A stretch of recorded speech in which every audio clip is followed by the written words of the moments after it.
dicemooh, direcehkan, direndahkan, maka tentu di keadaan seperti ini harus kita marah.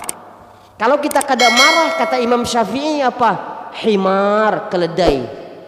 Ya kan? Famanistughdiba falam yaghdab fahuwa himar. Kata Rasulullah, barang siapa yang dia dibikin marah lalu dia kada marah, maka dia adalah keledai. Maksudnya kalau seandainya hak-hak Allah direndahkan, dicemooh, dilecehkan, Rasulullah dihina, ibunda kita dihina, maka seyogyanya harus kita marah. Kada boleh. Oh, Rasulullah kan rahmatan lil alamin, diutus rahmat untuk sekalian alam. Ini tadi beda kasus. Kalau begitu, maaf, tidak ada perang Badar, tidak ada perang Uhud, tidak ada perang-perang yang lainnya kalau seandainya tidak boleh marah. Yang sering kita dengar adalah Rasulullah itu ya'fu wa yasfah idza kana fi haqqi wa sababi, tapi wa idza duyyika haqqullah lam yakun ahadun li ghadabi. Rasulullah itu pemaaf, hati sidin luas untuk menerima maaf orang lain apabila itu berkenaan tentang dirinya. Tapi kalau hak Allah direndahkan dan dicemooh, dilecehkan, maka Rasulullah pertama orang yang marah. Kalau ini biasanya berbeda, kebalik begitu di sebagian orang. Kalau masalah hak-hak Allah direcehkan, diremehkan, kada marah. Tapi bagian dirinya yang dicemooh, direcehkan, oh nomor satu paling marah. Nah ini kebalik dengan Rasulullah. Dan sering kita dengar itu bagaimana Rasulullah dicemooh, direcehkan. Ya kan? Kita pernah dengar bagaimana As bin Wa'il. Siapa As bin Wa'il? Tetangga Rasulullah. Yang kotoran manusia diletakkannya di depan pintu Rasulullah. Marahkah Rasulullah? Rasulullah kada marah. Ya kan? Rasulullah SAW dengan sabarnya mengambil maaf kotoran manusia itu lalu ditaruh di tempat sampah. Bahkan Rasulullah bilang, ya Allah, terima kasih ya Allah, engkau telah kirimkan kepadaku tetangga yang baik hati kepadaku. Itu ucapan Rasulullah. Dan ini bukan untuk menenangkan diri beliau, tidak. Memang kenyataannya seperti itu.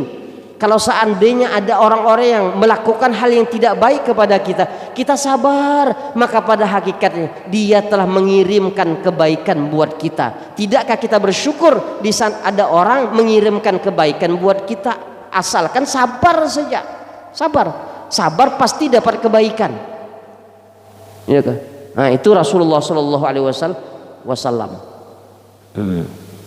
Lalu pada saat itu selain Sayyidina Abu Bakar juga ada Sayyidina Umar radhiyallahu an. Ini ulun bacakan supaya kita tahu bagaimana sih hobinya orang-orang yang mulia itu. Bagaimana sih kesenangan orang-orang yang mulia itu.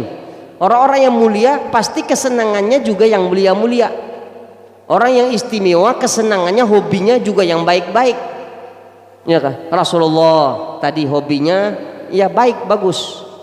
Karena semua itu diperuntukkan untuk Allah, bukan dari bagian dunia lagi. Walaupun kita lihat casingnya dunia, tapi kalau diperuntukkan untuk dunia, untuk akhirat, maka itu bukan menjadi bagian dunia lagi sudah. Ini baju kita nih, gamis kita, selendang kita, kopiah kita, casingnya pada zahirnya dunia. Tapi kalau kita gunakan untuk beribadah, untuk taat kepada Allah, ini bukan dari bagian dunia lagi sudah, ini bagian akhirat. Makanya ad-dunya mazra'atul akhirah, dunia itu adalah ladang untuk akhirat. Ya, ladang untuk akhirat. Jadi apapun nih yang kita miliki, kita bisa gunakan, ini ladang akhirat kita. Ya kan? Tinggal kita menggunakan saja. Kita gunakan untuk apa yang kita punya. Kalau kita gunakan untuk beribadah, itu ladang kita untuk akhirat.